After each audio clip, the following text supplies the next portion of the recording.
ನಿಮ್ಮ ಮಗ ನಿಮ್ಮ ಹತ್ರ ಬಂದು ಅವ್ವ ನನಗೊಂದು 10,000 ರೂಪಾಯಿ ಬೇಕಾಗ್ಯಾವು ಅಂತ ಕೇಳಿದಾಗ ನಿಮ್ಮ ಬ್ಯಾಂಕ್ ಬ್ಯಾಲೆನ್ಸ್ ದೊಳಗೆ 10 ಕೋಟಿ ರೂಪಾಯಿ ಇದ್ರು ಸಹಿತ ನಿಮ್ಮ ಮಗ 10,000 ರೂಪಾಯಿ ಕೇಳಿದಾಗ ಮಗನ ಕೈಯಾಗ 10 ರೂಪಾಯಿ ಸಿಗ್ಲಾರ್ದಂಗ ನೋಡ್ಕೊಡ್ರಿ ಬದುಕು ಅನ್ನುವಂಥದ್ದು ಆ ಮಗುವಿಗೆ ಅರ್ಥ ಆಗುತ್ತದೆ. ಅವ್ವ ನನಗೆ ಹೊಟ್ಟಿ ಬಹಳ ಹಸಿವಾಗ್ಯದ ಅಂತ ಮಗ ತೋಡ್ಕೊಂಡು ನಿಮ್ಮ ಮುಂದೆ ಅಳಾಕತ್ರು ಸಹಿತ ನಿಮ್ಮ ಮನೆಯೊಳಗೆ ಕ್ವಿಂಟಲ್ ಗಟ್ಟಲೆ ಅಕ್ಕಿ ಗೋಡಣದೊಳಗಿದ್ರು ಸಹಿತ ಒಂದು ದಿನ ಮಗ ಹಸಿವಂತ ಬಂದಾಗ ಒಂದು ದಿನ ಗಂಜಿ ಕೊಟ್ಟು ಕೊಡ್ರಿ, ಗಂಜಿ ಕುಡಿಸಿ ನೋಡ್ರಿ, ಗಂಜಿ ತಿನ್ನಿಸಿ ನೋಡ್ರಿ, ಮಕ್ಕಳಿಗೆ ಬದುಕು ಅನ್ನುವಂಥದ್ದು ಅರ್ಥ ಆಗುತ್ತದೆ. ಈ ವೇದಿಕೆ ಪೂಜ್ಯರು ನನಗೆ ಕರೆ ಮಾಡಿ ಹೇಳಿದಾಗ ಇಲ್ಲ ನೀವು ಈ ವರ್ಷ ಬರಲೇಬೇಕು ಅಂದಾಗ ಬುದ್ಧಿ ನಾನು ನೋಡ್ತೀನಿ ಅಂದೆ. ಇಲ್ಲಿಲ್ಲ ನೀವೇನ್ ಮಾಡ್ತೀರಿ ಗೊತ್ತಿಲ್ಲ, ನನಗೆ ಬರಲೇಬೇಕು. ಬುದ್ಧಿ ಏನ್ ನಡೀತಾ ಇದೆ ಕಾರ್ಯಕ್ರಮ ಅಂತ ಕೇಳಿದಾಗ ಇಲ್ಲ ನಮ್ಮ ಐಗಳಿಯ ಭಕ್ತರೆಲ್ಲ ಈ ವರ್ಷ ಬಹಳ ದೊಡ್ಡ ಪ್ರಮಾಣದ ಬೃಹತ್ ರೈತ ಪರವಾಗಿರ್ತಕ್ಕಂತಹ ರೈತರಿಗೆ ಅನುಕೂಲವಾಗ್ಲಿ ಎನ್ನುವಂತಹ ವಿಚಾರಧಾರೆಯನ್ನಿಟ್ಟುಕೊಂಡು ಬೃಹತ್ ಕೃಷಿ ಮೇಳವನ್ನು ಹಮ್ಮಿಕೊಂಡಿದ್ದಾರೆ. ಆ ಕಾರಣಕ್ಕಾಗಿ ನೀವು ಬರಬೇಕು. ಬಹುಶಃ ಬೇರೆ ಯಾವ್ದಾದ್ರು ಕಾರ್ಯಕ್ರಮ ಇದ್ರೆ ನಾನು ಅಲ್ಲ ಅಂತ ಹೇಳ್ತಿದ್ದೆ, ನಿಜ. ಆಗ್ಲೇ ಯಾರೋ ಒಬ್ಬರು ಮಾತನಾಡ್ತಾ ಇದ್ರು ನಮ್ಮ ದೇಶ 5G ಯಲ್ಲಿದೆ, 4G ಯಲ್ಲಿದೆ, ಆದ್ರೆ ಚೀನಾದವರು 8G ಯಲ್ಲಿದ್ದಾರೆ ಅನ್ನುವಂತ ಮಾತನ್ನ ಮಾತನಾಡ್ತಾ ಇದ್ರು. ಅಮ್ಮ ಈ ದೇಶಕ್ಕೆ 5G ಕೊಡೋರದಾರ, 10G ಕೊಡೋರದಾರ, ಮುಂದೆ 12G ಕೊಡೋರು ಬರ್ತಾರೆ ಸರ್, ಬರ್ತಾರೆ. ನಿಮಗೆ ಗೊತ್ತಿರ್ಲಿ, ಈಗ ನಾವು 4G ದಾಟಿದ್ದೇವೆ, 5G ದಾಟಿದ್ದೇವೆ, ಮುಂದೆ 10G ಕೊಡೋರು ಬರ್ತಾರ, 20G ಕೊಡೋರು ಬರ್ತಾರ. ಆದ್ರೆ ನಮಗ್ ಗೊತ್ತಿರ್ಲಿ ಅದನ್ನೆಲ್ಲವನ್ನ ಮೀರಿ ನಮಗ ಹೊಟ್ಟಿಗೆ ಗಂಜಿ ಕೊಡವ ಯಾರಪ್ಪ ಅಂದ್ರೆ ರೈತ ಮಾತ್ರ ಗಂಜಿ ಕೊಡ್ತಾನೆ, ಹೊರತಾಗಿ 5G 10G ಯಾವ ಗಂಜಿ ಕೊಡ್ತೀವಿ. ಇಟ್ಟು ಜೋರು ಚಪ್ಪಾಳೆ ಹೊಡ್ರಿ, ಕೈ ಎತ್ತೀವಿ. ಏನ್ ನಾ ಹೊಡಿಲ್ಲ, ಎಲ್ಲಿ ಕುಂತು ರೈತನ ಸಂಬಂಧ ಇಟ್ಟೆಲ್ಲ ಹೇಳಕತ್ತೀನಿ, ಮತ್ತೆ ಕೈ ಎತ್ತಿ ಜೋರು ಚಪ್ಪಾಳೆ ತಟ್ಟಲಿಲ್ಲ ಅಂದ್ರೆ ನಾವೆಲ್ಲ ಅರ್ಥ ಮಾಡ್ಕೊಳ್ಬೇಕು. ರೈತನಿಗಾಗಿ ಈ ನಾಡಿದೆ, ರೈತನಿಗಾಗಿ ಮಠ ಮಂದಿರಗಳಿವೆ. ತಾಯಿಯವರು ಪೂಜ್ಯ ಅಭಿನವ ರಾಚೋಟೇಶ್ವರ ದೇವರು ನಾನು ಕುಂತಾಗ ಹೇಳುತ್ತಾ ಇದ್ರು, ಲಿಂಗೈಕ್ಯರಾಗಿರ್ತಕ್ಕಂತಹ ಶತಮಾನ 102 ವರ್ಷಗಳ ಕಾಲ ಲಿಂಗೈಕ್ಯ ರಾಚೋಟ 12 ವರ್ಷಗಳ ಕಾಲ ಲಿಂಗೈಕ್ಯ ರಾಚೋಟೇಶ್ವರ ಮಹಾಶಿವಗಳವರು ಬದುಕುತ್ತಾರೆ ಅಂತ. ನಾವೆಲ್ಲ ಸಿದ್ಧಗಂಗಾ ಪರಮ ಪೂಜ್ಯರನ್ನ ನೋಡ್ತವೆ, 111 ವರ್ಷಗಳ ಕಾಲ ಬದುಕಿದ್ರು. ನಾವೆಲ್ಲರೂ ಖುಷಿ ಪಡಬೇಕು. ನಮ್ಮ ಗುರುಗಳು ನೀವೆಲ್ಲ ಈಗಳಿವರು ಎಷ್ಟು ಪುಣ್ಯ ಮಾಡಿದ್ದೀರಿ ಅಂದ್ರೆ ನನ್ನ ಕಡೆ ಲಕ್ಷ್ಯ ಕೊಡ್ರಿ. ಈ ನೆಲದಲ್ಲಿ ಏನು ಇರದೇ ಇರತಕ್ಕಂತಹ ಸಂದರ್ಭದಲ್ಲಿ, ಈ ನೆಲಕ್ಕೆ ಯಾರೂ ಬರದೇ ಇರತಕ್ಕಂತಹ ಸಂದರ್ಭದಲ್ಲಿ ಎಲ್ಲವನ್ನ ಮೀರಿ ಈ ನೆಲವನ್ನ ಪಾವನ ಮಾಡುವುದಕ್ಕಾಗಿ ಇಲ್ಲಿರ್ತಕ್ಕಂತಹ ಜನಗಳನ್ನ ಶ್ರೇಷ್ಠ ಭಕ್ತರನ್ನಾಗಿ ಮಾಡ್ಬೇಕಂತ ಹೇಳಿ ಕಲ್ಲಿದ್ದರೂ ಸಹಿತ ಮುಳ್ಳಿದ್ದರೂ ಸಹಿತ ಇಲ್ಲಿ ಹುಲಿಗಳು ಸಿಂಹಗಳು ವಾಸಿಸುವ ಸ್ಥಳವಾಗಿದ್ದರೂ ಸಹಿತ ಅದನ್ನೆಲ್ಲವನ್ನ ಬದಿಗೊತ್ತಿ ಜೀವನದ ಹಂಗವನ್ನ ತೊರೆದು ನಮ್ಮ ಜನಗಳಿಗಾಗಿ ಈ ಕ್ಷೇತ್ರ ಪವಿತ್ರ ಆಗ್ಲಿ ಅಂತ ತಿಳ್ಕೊಂಡು ಜೀವದ ಹಂಗನ ತೊರೆದು ಬಂದ್ರಲ್ಲ ಲಿಂಗೈಕ್ಯ ರಾಚೋಟೇಶ್ವರ ಶಿವಗಳು, ಇವರಿಗೆ ಎಷ್ಟು ನಮನಗಳನ್ನ ಸಲ್ಲಿಸಿದ್ರು ಸಹಿತ ಐಗಳಿಯವರು ಕಡಿಮೆ ಆಗ್ತದೆ. ಜೋರು ಚಪ್ಪಾಳೆಯನ್ನು ತಟ್ಟಬೇಕು ಆ ಗುರುವಿಗಾಗಿ. ತಪಸ್ಸಿನ ಪ್ರತಿಫಲದ ಸಿದ್ಧಿಯ ಶಿವಯೋಗಿಯಾಗಿ ಈ ನೆಲವನ್ನ ಪಾವನ ಮಾಡಿದ್ರು, ಇಲ್ಲಿರುವ ಜಲವನ್ನ ತೀರ್ಥವನ್ನಾಗಿ ಮಾಡಿದ್ರು. ನೀವ್ ಯಾರು ಒಬ್ಬರ ಬರ್ತಿದ್ರ ಮೊದಲು ನೋಡೋಣ. ಇಲ್ಲಿ ಜಾತ್ರೆ ಸ್ಟಾರ್ಟ್ ಆಗಿ ಎಷ್ಟು ವರ್ಷ ಆಯ್ತು ಹೇಳ್ರಿ ನೋಡೋಣ. ಈ ವರ್ಷ ಎಷ್ಟನೇ ಜಾತ್ರೆ ಇದ? 49ನೇ ಜಾತ್ರೆ. ಮುಂದಿನ ವರ್ಷ 50ನೇ ಜಾತ್ರೆ. ಲಿಂಗೈಕ್ಯ ರಾಚೋಟೇಶ್ವರ ಶಿವಗಳು 1976ರಲ್ಲಿ ಈ ಕ್ಷೇತ್ರದಲ್ಲಿ 72ರಲ್ಲಿ ಬರ್ತಾರೆ. ಆದ್ರೆ 1976ರಲ್ಲಿ ದನಗಳ ಜಾತ್ರೆಯನ್ನು ಪ್ರಾರಂಭಿಸ್ತಾರೆ. ನಾವೆಲ್ಲರೂ ಖುಷಿ ಪಡಬೇಕು. ಅವ್ವ ಆ ಗುರು ನಾನ್ ಬರ್ತಾ ಇರ್ಬೇಕಾದ್ರೆ ಆಶ್ಚರ್ಯ ಆದೆ. ಬುದ್ಧಿ ಈ ಕ್ಷೇತ್ರಕ್ಕೆ ನಾವು ಸಣ್ಣ ವಿಧಾನ ನಮ್ಮಪ್ಪ ದನ ಕರ್ಕೊಂಡ್ ಬಂದಿದ್ದೇನ್ರಿ. ಈಗ ನೆನಪಾಗೈತೆ ನನಗೆ ಈ ದನ ನೋಡಿ. ಕಾರಣ 2 ಕಿಲೋಮೀಟರ್ ದೂರದಲ್ಲಿ ದನಗಳನ್ನ ನೋಡ್ತವೆ.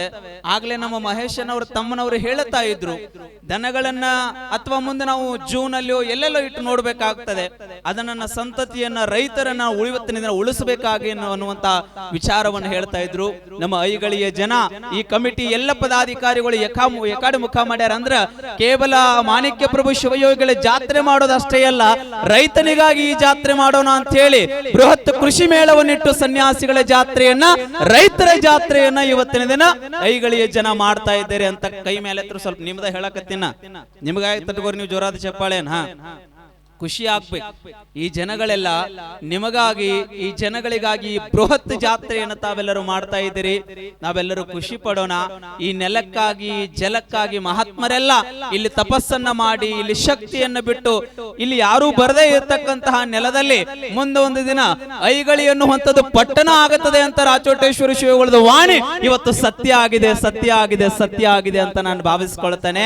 ಅವತ್ತು ಕೇವಲ 4 ದನಗಳಿಂದ ಪ್ರಾರಂಭವಾದ ಜಾತ್ರೆ ಇವತ್ತು 4,000 ದನಗಳು ಸೇರುವಷ್ಟರ ಮಟ್ಟಿಗೆ ಜಾತ್ರೆ ಈಗಳಿಗೊಳಗೆ ನಡೀತಾ ಇದೆ ಅಂದ್ರೆ ಅದಕ್ಕೆ ಕಾರಣ ಲಿಂಗೈಕ್ಯ ರಾಚೋಟೇಶ್ವರ ಶಿವಯೋಗಿಗಳ ತಪಸ್ಸಿನ ಪ್ರತಿಫಲ ಅನ್ನುವಂಥದ್ದನ್ನ ನಾವೆಲ್ಲರೂ ಸಹಿತ ಅರ್ಥ ಮಾಡ್ಕೊಳ್ಬೇಕು.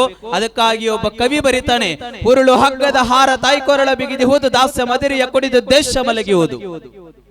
ಉರುಳು ಹಗ್ಗದ ಹಾರ ತಾಯ್ಕೊರಳ ಬಿಗಿದಿ ಹೋದ ದಾಸ ಮದಿರೆಯ ಕುಡಿದು ದೇಶ ಮಲಗಿಯುವುದು. ಹೀನ ದೀನರು ಇವರು ಹತಭಾಗ್ಯರೆಂದು ನಾಡ ಸಂತಾನ ಜಯಿಸಿ ಜರಿವಾಗ ಒಬ್ಬ ಸೂರ್ಯೋದಯನ ಉದಯ ಆಗ್ತದಂತೆ. ಯಾವ ನಾಡಿನ ಜನ ನಿಮಗ ಹತಭಾಗ್ಯರು ಅಂತ ಕರೀತಿದ್ರು, ಯಾವ ನಾಡಿನ ಜನ ಇವ್ರ ಹತ್ರ ಸಂಸ್ಕಾರನೇ ಇಲ್ಲ ಅಂತ ಭಾವಿಸ್ಕೊಳ್ತಿದ್ರು, ಯಾವ ನಾಡಿನ ಜನ ಇವ್ರ ಹತ್ರ ಭಾವೈಕ್ಯತೆ ಇಲ್ಲ ಅಂತ ಭಾವಿಸ್ಕೊಳ್ತಿದ್ರಲ್ಲ, ಅಂತಹ ಜನಗಳಿಗೆ ಭಾವೈಕ್ಯತೆಯ ಮೂಲಕವಾಗಿ, ಸಂಸ್ಕಾರದ ಮೂಲಕವಾಗಿ, ಆಧ್ಯಾತ್ಮದ ಮೂಲಕವಾಗಿ ಮತ್ತೊಮ್ಮೆ ಈ ನಾಡನ್ನ ಬೆಳಗಬಹುದು ಅಂತ ತೋರಿರ್ತಕ್ಕಂತಹ ಮಹಾಮಠ ಅದು ಮಾಣಿಕ್ಯ ಪ್ರಭು ಶಿವಯೋಗಿಗಳ ವಿರಕ್ತ ಮಠ ಅನ್ನುವಂಥದ್ದನ್ನ ನಾವೆಲ್ಲರೂ ನೆನಪಿಟ್ಟುಕೊಳ್ಳಬೇಕು. ಇವತ್ತಿನ ದಿನ ನಾವೆಲ್ಲ ಹೇಳುತ್ತೇವೆ, ನಿಮಗೆ ಸತ್ತ ಹೇಳುತ್ತಾನೆ, ನನ್ನ ಮಾತುಗಳು ಸ್ವಲ್ಪ ಕಠೋರ, ದಯವಿಟ್ಟು ಯಾರು ತಪ್ಪು ತಿಳ್ಕೊಕ್ ಹೋಗ್ಬೇಡ್ರಿ. ಅಜ್ಜಾರೇನಪ್ಪ ಹಿಂಗೆ ಮಾತಾಡ್ಯಾರಂತ. ಯಾಕಂದ್ರೆ ನಾ ಏನು ಐಗಳ ನೆಂಟಸ್ಥಾನ ಮಾಡಕ್ ಬಂದಿಲ್ಲ. ನಾನೇ ನೀವು ಮುಂದಿನ ವರ್ಷ ಕಾರ್ಯಕ್ರಮಕ್ಕೆ ಕರೀರಿ ಅಂತ ನಾ ಹೇಳುವುದಿಲ್ಲ. ಕಾರಣ ನಾ ಹೇಳುವಂತಹ ಮಾತುಗಳನ್ನ ಕೇವಲ ನನ್ನ ಸತ್ಯಕ್ಕಾಗಿ ಮಾತನಾಡುತ್ತೇನೆ. ಕಾರಣ ಇವತ್ತು ಸಮಾಜವನ್ನು ನಾವು ಉಳಿಸಬೇಕಾಗಿದೆ, ಸಮಾಜವನ್ನು ನಾವು ಬೆಳೆಸಬೇಕಾಗಿದೆ. ಕಾರಣ ಸನ್ಯಾಸಿಗಳು ಇವತ್ತಿನ ದಿನ ನಾವು ಎಲ್ಲವನ್ನ ಬಿಟ್ಟು ಬಂದಿದ್ದೇವೆ, ಎಲ್ಲವನ್ನ ತೊರೆದು ಬಂದಿದ್ದೇವೆ. ಈ ಕಾವಿ ಬಟ್ಟೆಯನ್ನು ಹಾಕೊಂಡು ನಿಮಗೆ ಸತ್ಯದ ಉಪದೇಶವನ್ನ ಮಾಡಿ ಈ ವೇದಿಕೆ ಮೇಲೆ ಹೋಗೋದಕ್ಕೆ ಬಂದಿದ್ದೇನೆ ಹೊರತಾಗಿ ಐಗಳಿ ಅವರಿಗೆ ಮಸ್ತ್ ಹೊಗಳಿ ನಿಮ್ಮನ್ನ ಅಟ್ಟಿಕೇರಿಸಿ ಹೋಗಕ್ಕಂತೂ ನಾ ಬಂದಿಲ್ಲ. ರಕ್ಷಿಸಬೇಕಾಗಿದೆ, ಸಮಾಜವನ್ನ ಉಳಿಸಬೇಕಾಗಿದೆ. ಕಾರಣ ಇವತ್ತಿನ ಎಲ್ಲ ಯುವಕರು ಚಟಗಳಿಗೆ ದಾಸರಾಗಿದ್ದಾರೆ. ಇವತ್ತಿನ ಎಲ್ಲ ತರುಣಿಯರು ತಂದೆ ತಾಯಿಗಳನ್ನ ಒದ್ದು ಹೊರಗೆ ಹಾಕುವಂತ ಸಂಸ್ಕೃತಿಗೆ ನಾವೆಲ್ಲರೂ ಅಣಿಯಾಗ್ತಾ ಇದ್ದೇವೆ. ಎಷ್ಟು ಕೆಟ್ಟ ಅಂತಂದ್ರೆ ಸುಮಾರು 5-6 ದಿನದ ಹಿಂದೆ ಇದೇ ಒಂದು ಮಾಧ್ಯಮಗಳಲ್ಲಿ ಒಂದು ವಿಡಿಯೋ ವೈರಲ್ ಆಗ್ತದೆ. ಇದು ನನ್ನ ಮೊನ್ನೆ ತಾನೇ ಒಂದು ವೇದಿಕೆಯಲ್ಲಿ ಹೇಳಿದೆ, ಬಹಳ ನೋವು ಅನಿಸ್ತು. ಎಷ್ಟು ನೋವಾಗಿದೆ, ಯಾವ ಕಾರಣಕ್ಕಾಗಿ ಜಾತ್ರೆಗಳಲ್ಲಿ ನಾವು ಸಂದೇಶ ಕೊಡಬೇಕಾಗಿದೆ ಅಂತಂದ್ರೆ ಸುಮಾರು 4-5 ಅಥವಾ 6 ದಿನದ ಹಿಂದೆ ಇದೇ ಒಂದು ಮಾಧ್ಯಮಗಳಲ್ಲಿ ಒಂದು ವಿಡಿಯೋ ವೈರಲ್ ಆಗ್ತದೆ. 9 ತಿಂಗಳ ಕಾಲ, 9 ದಿನಗಳ ಕಾಲ, 9 ತಾಸುಗಳ ಕಾಲ, 9 ಸೆಕೆಂಡ್ಗಳ ಕಾಲ ತನ್ನ ಗರ್ಭದಲ್ಲಿ ಇಟ್ಕೊಂಡು ನಮಗೆ ಜನ್ಮ ಕೊಟ್ಟಿರ್ತಕ್ಕಂಥ ತಾಯಿ ಸತ್ತಾಗ ಹೊಲದೊಳಗೆ ಹೂಳಾಕಂತ ಬಂದ್ರ ಮಗ ಹೇಳ್ತಾನಂತ 40 ಲಕ್ಷ ಕೊಟ್ರೆ ನಮ್ಮ ಅವ್ವನ ಹೊಲದೊಳಗೆ ಹೂಳ್ರಿ, ಇಲ್ಲ ಅಂದ್ರೆ ಎಲ್ಲರೂ ತಗೊಂಡು ಹೋಗಿರಿ ಅಂದಂತ ಮಗ. ನೋವಿನ ಸಂಗತಿ ಅಲ್ವಾ ಇದು? ನೋವಾಗೋದಿಲ್ವಾ? ಹೆತ್ತ ತಾಯಿಗಾಗಿ ತಾನು ಏನೆಲ್ಲ ನೋವುಗಳನ್ನ ತನ್ನ ಉಸಿರು ಹೋಗುವಂತ ಪರಿಸ್ಥಿತಿ ಇದ್ರು ಸಹಿತ ಒಬ್ಬ ತಾಯಿ ಒಂದು ಮಗುವಿಗೆ ಜನ್ಮ ಕೊಡ್ತಾಳೆ. ಜನ್ಮ ಕೊಟ್ಟ ಬಳಿಕ ತಾಯಿ ಸತ್ತಾಗ ಮಗ ಹೇಳಿದ್ನಂತ ಡಾಕ್ಟರ್ಗೆ, ಅಲ್ಲಿ ನಿಂತಿರುವಂತ ಜನಗಳಿಗೆ, ಈ ಹೊಲದೊಳಗೆ ನಮ್ಮ ಅವ್ವನ ಹೂಳಬೇಕಂದ್ರ 40 ಲಕ್ಷ ಕೊಟ್ರೆ ಹೂಡ್ರಿ, ಇಲ್ಲ ಅಂದ್ರೆ ಸ್ಮಶಾನಕ್ಕೆ ತಗೊಂಡು ಹೋಗ್ರಿ, ಮಣ್ಣು ಮಾಡೋದಾದ್ರೆ ಮಾಡ್ರಿ, ಇಲ್ಲ ಅಂದ್ರೆ ಯಾವ್ದಾರೆ ಪ್ರಾಣಿಗೆ ಹೋಗಿ ಹೋಗಿರಿ ಅಂದಂತ ಮಗ. ಸ್ವಾಮಿ, ನೋವು ಅನ್ಸಲ್ವಾ ಇದು? ನಮ್ಮ ಜನಗಳೆಲ್ಲ ಇವತ್ತಿನ ದಿನ ಯಾಕಡೆ ಮುಖ ಮಾಡ್ತಾ ಇದ್ದಾರೆ, ಎಲ್ಲವನ್ನ ಸಂಸ್ಕಾರವನ್ನ ತಪ್ತಾ ಇದ್ದಾರೆ, ಸಂಸ್ಕೃತಿಯನ್ನ ಬಿಡ್ತಾ ಇದ್ದಾರೆ. ನಾವೆಲ್ಲ ದಾರಿಯನ್ನ ತಪ್ಪಿ ಕೆಟ್ಟ ದಾರಿಯನ್ನು ಇವತ್ತಿನ ದಿನ ನಾವು ಹಿಡಿತಾ ಇದ್ದೇವೆ. ಬಹಳ ನೋವು ಅನಿಸ್ತದೆ. ಮೊನ್ನೆ ಸುಮಾರು 6 ತಿಂಗಳ ಹಿಂದೆ ದೆಹಲಿ ಒಳಗೆ ಒಂದು ಘಟನಾ ನಡೀತದೆ, ತಾವೆಲ್ಲರೂ ನೋಡಿರಬಹುದು. ಮಾಧ್ಯಮಗಳಲ್ಲಿ ಬಹಳ ವೈರಲ್ ಆಯಿತು ಆ ವಿಡಿಯೋ. ಯಾವ ದೇವಸ್ಥಾನ ನಾವು ಪವಿತ್ರ ಅಂತ ತಿಳಿದುಕೊಂಡಿದ್ದೇವೆ, ಯಾವ ದೇವಸ್ಥಾನದೊಳಗಡೆ ಹೋಗಿ ಆ ದೇವರಿಗೆ ಬೆಳೆದಿರ್ತಕ್ಕಂತ ಆರತಿ ತಟ್ಟಿ ಒಳಗ ದಕ್ಷಿಣ ಹಾಕಿ ನಾವು ಆಶೀರ್ವಾದ ಪಡೆದುಕೊಳ್ತೇವಲ್ಲ, ಆ ಆರತಿ ತಟ್ಟಿ ಒಳಗ ಓರ್ವ ಹುಡುಗಿ, ನಾ ಹೇಳಕತ್ತಿದ್ ಯಾವುದೋ ಹುಡುಗನ ಕಥೆಯಲ್ಲ, ಹುಡುಗಿ ಆರತಿ ತಟ್ಟಿ ಒಳಗನ್ನವ್ರೆ ಸಿಗರೇಟ್ ಹಚ್ಕೊಂಡು ದೇವಸ್ಥಾನದೊಳಗೆ ಸೇದುತ್ತಾಳೆ ಅಂದ್ರೆ ನಾವು ಎಲ್ಲಿಗೆ ಬಂದು ನಿಂತಿದ್ದೇವೆ? ಭಾರತ ಜನಗಳು ಎಲ್ಲಿಗೆ ಬಂದು ನಿಂತಿದ್ದೇವೆ? ಅರ್ಥ ಮಾಡ್ಕೊಳ್ಳೋಣ. ಇನ್ನೊಂದು 10 ವರ್ಷ ನಮ್ಮ ಯುವಕರು, ನಮ್ಮ ತರುಣಿಯರು ಹೀಗೆ ಏನಾದ್ರೂ ಮುಂದೆ ಹೋಗ್ಬಿಟ್ರೆ ಅನ್ನೋರೇ ಭಾರತ ಹಳ್ಳಿಗಳಲ್ಲಿ ನಾವು ವೃದ್ಧಾಶ್ರಮವನ್ನು ಕಟ್ಟುವಂತಹ ಪರಿಸ್ಥಿತಿ ಬರ್ತದೆ. ಎಚ್ಚರ ಆಗ್ಬೇಕಾಗಿದೆ ಜನಗಳೆಲ್ಲ, ಜಾಗೃತಿಯ ಕಡೆಗೆ ಮುಖ ಮಾಡಬೇಕಾಗಿದೆ ನಾವೆಲ್ಲ. ಕಾರಣ ನೀವೆಲ್ಲ ತಂದೆ ತಾಯಿಗಳು ಏನ್ ಮಾಡಾಕತ್ತೀರಿ ಅಂದ್ರ ಲಕ್ಷ 2 ಲಕ್ಷ 5 ಲಕ್ಷ ಕೊಟ್ಟು ಮಕ್ಕಳನ್ನು ಇದು ಎಲ್ಲಿ ಇಡಾಕತ್ತೀರಿ? ನೀವೆಲ್ಲ ಹಾಸ್ಟೆಲ್ ಒಳಗೆ ಹೋಗಿಡಾಕತ್ತೀರಿ. ಏನ್ ಮಾಡಿ ಇಡಾಕತ್ತೀರಿ ಅಂದ್ರ ನನ್ನ ಮಗ ಬಹಳ ಚಲೋ ಓದ್ಲಿ ಅನ್ನುವಂತ ಮಾತು ಹೇಳ್ತಾ ಇದ್ದೀರಿ ಹೊರತಾಗಿ ನನ್ನ ಮಗ ಬಹಳ ಚಲೋ ಸಂಸ್ಕಾರ ಕಲೀಲಿ ಅಂತ ಯಾವ ಒಬ್ಬ ತಂದೆ ತಾಯಿನೂ ಇವತ್ತಿಗೂ ನನ್ನ ಮುಂದೆ ಹೇಳಿಲ್ಲ. ನನ್ನ ಮಗ ಅಷ್ಟು ತೆಗಿಬೇಕ್ರಿ, ನನ್ನ ಮಗ ಇಟ್ಟು ತೆಗಿಬೇಕ್ರಿ, ನನ್ನ ಮಗ 100 ಅಬೋವ್ ಮಾಡ್ಬೇಕ್ರಿ, ಅದಕ್ಕೆ ಆಶೀರ್ವಾದ ಮಾಡ್ರಿ ಅಂತ ಹೇಳ್ತಾರೆ ಹೊರತಾಗಿ ತಂದೆ ತಾಯಿಗಳು ನಮ್ಮ ಮಕ್ಕಳಿಗೆ ಸ್ವಲ್ಪ ಸಂಸ್ಕಾರದ ದಾರಿ ತೋರಿ ಅಂತ ಒಬ್ಬ ತಂದೆ ತಾಯಿಗಳು ಇವತ್ತಿನವರೆಗೆ ಮಠ ಮಂದಿರಗಳಿಗೆ ಬಂದಿಲ್ಲ. ನಾನು ಸನ್ಯಾಸತ್ವವನ್ನು ಸ್ವೀಕಾರ ಮಾಡಿ ಇವತ್ತಿಗೆ 14 ವರ್ಷ ಪ್ರಾರಂಭ. ಬಹಳ ನೋವಾಗ್ತಾ ಇದೆ ಇದನ್ನೆಲ್ಲ ಹೇಳಬೇಕಾದ್ರೆ. ನೀವೆಲ್ಲ ತಂದೆ ತಾಯಿಗಳು ವಿಚಾರ ಮಾಡಕತ್ತೀರಿ, ನನ್ನ ಮಗ ಬಹಳ ದೊಡ್ಡ ಜಾಬ್ ಮಾಡಬೇಕು, ನನ್ನ ಮಗ ಫ್ಲೈಟ್ ನೊಳಗೆ ಹಾರಿ ವಿದೇಶಕ್ಕೆ ಹೋಗಬೇಕು ಅಂತ ವಿಚಾರ ಮಾಡಕತ್ತೀರಿ. ನಿಮಗೆ ಸತ್ಯ ಹೇಳ್ತೀನಿ, ಅದು ವಿದೇಶಕ್ಕೆ ಹೋಗದ ಮೇಲೆ ನೀವು ಮನ್ಯಾಗ ಪರದೇಶ ಹಾಕೊಂಡಿರ್ತೀರಿ. ನಿಮ್ಗೆ ಗೊತ್ತಿಲ್ಲದು ಯಾರಿಗೆ ತಂದೆ ತಾಯಿಗಳಿಗೆ, ಅದು ವಿದೇಶಿ ನೀವು ಪರದೇಶಿ. ಸ್ವಾಮಿ ಸತ್ರು ಬರೋದಿಲ್ಲ ಯಾರಿಗ, ಹಬ್ಬ ಸತ್ತಾಗ ಮಕ್ಕಳು ವಿದೇಶಕ್ಕೆ ಹೋದ್ರೆ ಎಷ್ಟು ನೋವು ಅನಿಸ್ತದೆ ಅಂದ್ರೆ, ತಾಯಿ ಸತ್ತಾಗ ನಾ ಕಣ್ಣಾರೆ ಕಂಡಿರ್ತಕ್ಕಂಥ ಉದಾಹರಣೆ ಹೇಳುತ್ತಾನೆ. ಬಾದಾಮಿ ಒಳಗಡೆ ಒಂದು ಡಾಕ್ಟರ್ ಮಣಿತಾನ, ಅವ್ರ ಹೆಸರು ಹೇಳೋದಿಲ್ಲ, ಅವ್ರ ಮಗ ಅಮೆರಿಕದಲ್ಲಿದ್ದ, ಬರ್ಬೋದಾಗಿತ್ತು. ಕೋಟಿಗಟ್ಟಲೆ ಹಣವನ್ನು ಮಾಡಿಟ್ಟಿರ್ತಕ್ಕಂಥ ವ್ಯಕ್ತಿಗಳು ಬರೋದಕ್ಕೇನ ಸಾಧ್ಯ ಅಲ್ಲ, ಬರ್ಬೋದಾಗಿತ್ತು. ಮಗ ಹೇಳಿದಂತೆ ನಾ ಕೆಲಸದಲ್ಲಿ ಬಿಜಿ ಇದ್ದಾನೆ, ಬರೋದಕ್ಕಾಗಿ ಆಗೋದಿಲ್ಲ, ವಿಡಿಯೋ ಕಾಲ್ ಮಾಡ್ತೇನೆ, ಅದರಲ್ಲಿ ತೋರಿಸ್ರು ಅಂದಂತ ಮುಖ ಅವ. ಇಂಥ ಮಕ್ಕಳನ್ನ ಯಾಕೆ ಹಿಡಿತೀರಿ, ಎದಕ್ಕೆ ಹೆರ್ತೀರಿ? ಸಮಾಜಕ್ಕೆ ಏನಾದ್ರೂ ಉಪಯೋಗ ಆಗಬೇಕಲ್ಲ ನಿಮ್ಮ ಮಕ್ಕಳಿಂದ. ನಮ್ಮ ದೇಶದ ಯೋಧರು ಹೇಳಿದ ಹಾಗೆ ನಿಮ್ಮ ಮಕ್ಕಳು ಈ ದೇಶಕ್ಕೆ ಮಾದರಿ ಆಗಬೇಕೇ ಹೊರತಾಗಿ ಅವರು ಈ ದೇಶಕ್ಕೆ ಆಘಾತವನ್ನು ತರುವಂತಹ ಮಕ್ಕಳಾಗಬಾರದು. ಸ್ಮಾರಕ ನಿರ್ಮಾಣ ಆಗ್ಬೇಕು. ಇಲ್ಲಿ ನಿಮ್ಮಿರ್ತಕ್ಕಂತಹ ಮಕ್ಕಳು ಈ ದೇಶಕ್ಕೆ ಮಾರಕವಾಗಿ ನಿಲ್ಲಬಾರ್ದು. ನಿಮ್ಮ ಮಕ್ಕಳು ಹೆಂಗ ಬೆಳಿಬೇಕಂದ್ರೆ ದೇಶದೊಳಗೆ ಸ್ಮಾರಕವಾಗಿ ನಿಲ್ಲುವಷ್ಟರ ಮಟ್ಟಿಗೆ ನಿಮ್ಮ ಮಕ್ಕಳಿಗೆ ಸಂಸ್ಕಾರವನ್ನ ಇವತ್ತಿನ ನೀವು ಕೊಡಬೇಕು. ತಂದೆ ತಾಯಿಗಳು ಕೊಡಬೇಕು. ಇಲ್ಲದೆ ಹೋದ್ರೆ ವಾ ನಿಮಗೆ ಸತ್ಯ ಹೇಳುತ್ತಾನೆ, ನಿಮ್ಮ ಮಗ ಯಾವುದೋ ಜಾತ್ರೆ ಒಳಗೆ ಹೋದಾಗ ಒಂದು ಆಟಿ ಸಾಮಾನ ಕೇಳತ್ತಾನ. ಕೇಳಿದ ತಕ್ಷಣ ನೀವೇನು ಮಾಡ್ತೀರಿ ಅಂದ್ರೆ ಪಟ್ಟನ ಮಗನ ಕೈಯಾಗ ಮಗ ಅಳಾಕತ್ತೈತಿ ಅಂತ ತಿಳ್ಕೊಂಡು ಆಟಿ ಸಾಮಾನು ಕೊಡಿಸ್ತೀರಿ. ಆಟಿ ಸಾಮಾನು ಕೊಡಿಸ್ತೇ ಇದ್ರು ಪರವಾಗಿಲ್ಲ, ಮಗು ಅಳಲಿ ಪರವಾಗಿಲ್ಲ. ನೀವು ಆಟಿ ಸಾಮಾನು ಜಾತ್ರೆ ಒಳಗೆ ಕೊಡಿಸ್ಲಿಲ್ಲ ಅಂದ್ರೆ ಮಗ 1 ದಿನ ಅಳುತ್ತದೆ, ಹಬ್ಬ ಅಂದ್ರೆ 2 ದಿನ ಆಳುತ್ತದೆ, 3 ದಿನ ಆಳುತ್ತದೆ. ನೀವು ಮಕ್ಕಳಿಗೆ ಸಂಸ್ಕಾರವನ್ನ ಕೊಡದೆ ಹೋದ್ರೆ ಸಾಯು ಮಠ ಮನೆಯೊಳಗೆ ತಂದೆ ತಾಯಿಗಳು ಅಳುವಂತಹ ಪರಿಸ್ಥಿತಿ ಬರ್ತದೆ, ಅಳುವಂತಹ ಪರಿಸ್ಥಿತಿ ಬರ್ತದೆ. ಇದಕ್ಕೆ ಯಾಕೆ ಹೊಡಿತೀರಿ ಚಪ್ಪಾಳೆ? ಹನಿ ಹೊಡ್ಕೊಳ್ಳಿ ಅನ್ನ, ಹೆಂಗ ಚಪ್ಪಾಳೆ ಹೊಡಿಬೇಕು, ಏನು ಮಾಡ್ಬೇಕು ಅದು ನಿಮಗೆ ತಿಳಿಯಲಾಗೈತಿ. ಹಿಂಗ ಒಂದ್ ವಾರ ಹೇಳಿದ್ನ, ಏನು ಚಪ್ಪಾಳೆ ಹೊಡಿದ್ರಿಂದ BP ಶುಗರ್ ಕಡಿಮೆ ಆಕೈತಿ ಅಂದೆ. ಅದು ಏನು ಮಾಡ್ತ ಮದಿಕೆ ಡಾಕ್ಟರ್ಗೆ ಹೋಗಿ ಯಾಕೆ ರೊಕ್ಕ ಬಡಿದ ಅಂತ ತಿಳ್ಕೊಂಡು ಇಲ್ಲೇ ಮನ್ಯಾಗ ಚಪ್ಪಾಳೆ ಹೊಡ್ಯಾಕತ್ ಬಿಡ್ತದು. ಮನ್ಯಾಗ ರಾತ್ರಿ 3ಕ್ಕೆ ಚಪ್ಪಾಳೆ ಹೊಡ್ಯಾಕತ್ತಿದ್ದಂತ ತಕಿ ಮುದುಕಿ.